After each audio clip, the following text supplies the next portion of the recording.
Glenn, you sort of dined out so far at the PDC of being the underdog, and that you're just happy to be part of the gang and sort of on the rails and off the radar, if you like.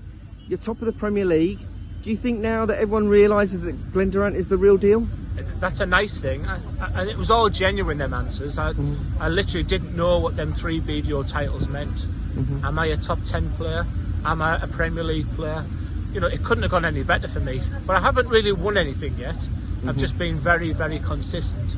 And my history is about winning things. And yeah, I'm devastated. You know, 2-3 weeks after the match play, devastated. I lost to Dimmy in the semi-final, because it's not often you go to a semi-final where the top 4 seeds are out.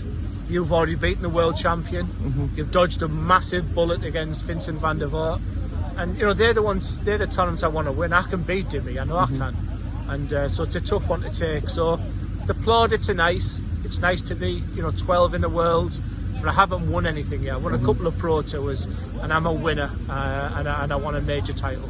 That was an interesting fact you picked up on there, that when we got to the semi-finals of match play, suddenly you were deemed as the favourite. Yeah.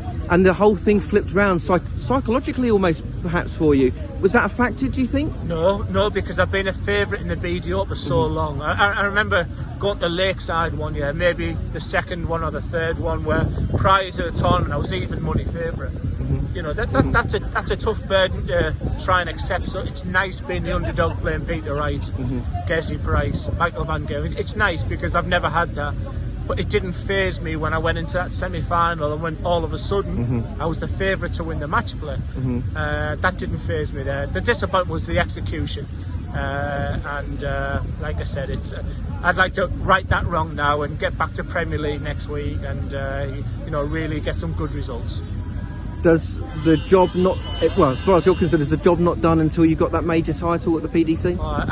Yeah, definitely. I think people have accepted now that I'm a good player, but I want to be a great player. I want to be an excellent player, and I can only be them things by winning a major title. And the World Match Player would have been my #1 choice, probably even ahead of Ali Pali, which is pretty crazy to say, but it was the match play that I went as a BDO player, as a sponsor's guest, and turned around to Dennis, my friend, and said, I've got to play PDC one day, because this is what it's all about. Okay. And we're straight back into the Premier League. You are top of the league. You have, I think there's a stat going around that you've been the longest, third longest at the top of the league. Yeah. But it only matters if we get to the end of the tournament and you're still there. Yeah, I would love to be in the top 4, but my first 2 games, Peter Wright, Michael Van Gerwen, third game, Rob Cross. I mean, it's just unbelievably, the challenge is huge, it's immense, but that's when I stand up to the doubters, the people, myself even. So it would be great to get a result against Peter day 1, because the longer you go, day 2, day 3 without a win, the harder it would get. So I just can't wait to be playing competitive darts again.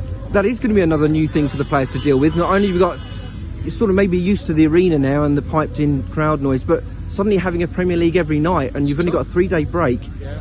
If you do get into a bad patch, or equally if you get into a good patch, it could be good either way. It's tough. It's the windows don't open in the hotel. It's just all of a sudden you're seeing them same few walls all the time. It's not easy, but I'm not working down a mine. I'm not, I'm not on a fishing boat in the middle of nowhere. I'm playing darts, my hobby. But it's not as easy as people would think. It's a war of attrition, really, and but I'm quite good at that. And I think I'm mentally strong as sort of any dart player, really. And this real grinder mentality I've got now is, I'm just looking forward to the challenge, and I'm in the Premier League. It's just, a couple of years ago, if you'd have offered me that, I would have snapped your hands off. You're clearly made of Transporter Bridge girders or something from Teesside. That's what you're made of. Teesside Steel. There's so many nicknames I could have now. Even a walk-on song that you like. Yeah, well, I know what my walk-on song is, and that's Robin S. Show Me Love. But everybody has said I can't do it, from a manager to the PDC, whatever. Pump It Up is not my song. It's not my song. It wasn't even the right one at Aberdeen, was it? Oh wow, that was yeah. Who was that? Nah. So And in the BDO, you know, the Adrian Lewis song, you know, Pig Bag it gives you the percent. And it gives you must have felt like you were at the Riverside. Yeah, it did. It just gave me that, you know, and I saw all the sea of red shirts whenever I went, because I've got unbelievable support. But I haven't found that song in the PDC yet. Yeah. And but listen, Glen's a happy man. And it's something different tonight.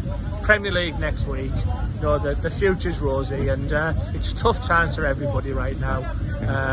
But in my world, I'm a very, very happy man. Okay, listen, thanks so much for your time. Cheers, Glen. Thank you.